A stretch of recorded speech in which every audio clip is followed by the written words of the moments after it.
कल अशुभ शुभ नाश, शुभ और अशुभ दोनों का विनाश कर दिया और परमानंद प्रदान कर रहे हैं। कभी आप भगवान का भजन करके भगवान के आश्रित होकर देखिए, तुम दूसरों को उपदेश करने लगो, भूल के भी पाप मत करना। तुम्हारा हृदय कहने लगेगा, जलाने लगेगा हृदय पाप की बात सोचने में। थोड़ा भजन करके तो देखो। नहीं आप बोलो, अभी 4 महीने से भजन की बात आपने कही और आपके अंदर प्रश्न आ गया ना कि हृदय मन जो है तापित करता है, विषयों की तरफ जाता है, कैसे उसको रोके? आ गई ना बात। और भजन बढ़ाओ, और जितना भजन बढ़ेगा रोकने की बात नहीं, खुद शरणागत हो जाएगा, मन आपके अधीन हो जाए। भजन में बहुत बड़ा बल है। इसलिए भैया, जब तक हम भगवान का आश्रय नहीं लेते तब तक भगवान की आड़ में अहंकार वासनाओं का खेल खिलाता रहता है और कहता उनकी सत्ता के बिना पत्ता नहीं हिलता।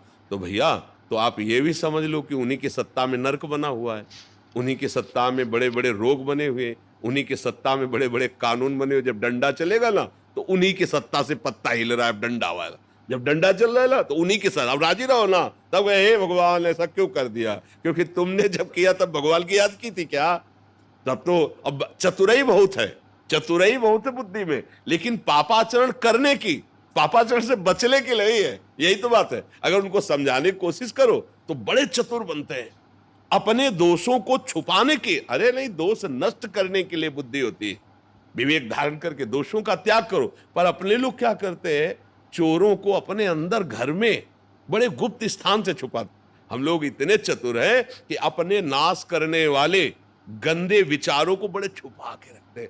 अगर कहीं अच्छा विचार कोई हो गया, स्वप्न में भी कोई अच्छा काम हो गया, एक से कहना चाहते हैं कि अमुक दिन स्वप्न आया था और मैंने ऐसा ऐसा ऐसा। जागृत में अगर कहीं फूल माला किसी को चढ़ा दी है तो 2-4 संतों को अगर आपने कहीं 2-4 पेड़े भी दे दिए हैं तो आप यही कहेंगे वृंदावन गए तो संतों की भंडारा किया था, साधु से मतलब बढ़ा के।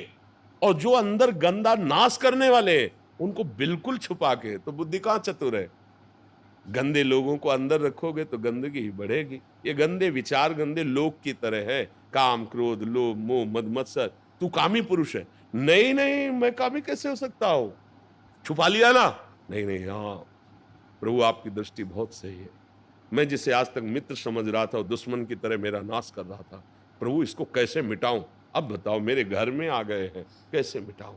ये है हृदय रूपी घर में काम क्रोध लोभ मोह मद मत्सर, ये इनका आतंक छाया है। आज से नहीं, बहुत समय से। अब निकालना चाहोगे तो ऐसे निकल जाएंगे। जो दुष्ट स्वभाव वाले लोग को आप घर में रख लो किराए में और 10-5 साल रह जाने तो फिर बताओ, आप निकाल के दिखाओ। वो आतंक मचा देंगे ना, वैसे ही आतंक मचाते हैं। अब भजन करना चाहते हैं और वो है गंदे विचार वाले, तो लड़ाई शुरू करते हैं। फिर क्या करे? जोरदार आदमी के हाथ में दे दे कि घर खाली करवाओ, ये ले पेमेंट होता है ना, उनसे बढ़ करके। तो या तो परिचय है तो देख करके ही खाली कर देंगे, नहीं तो पिट के खाली कर देंगे। तो सबसे जोरदार भगवान है, श्वास रूपी कीमत उनको दे दो।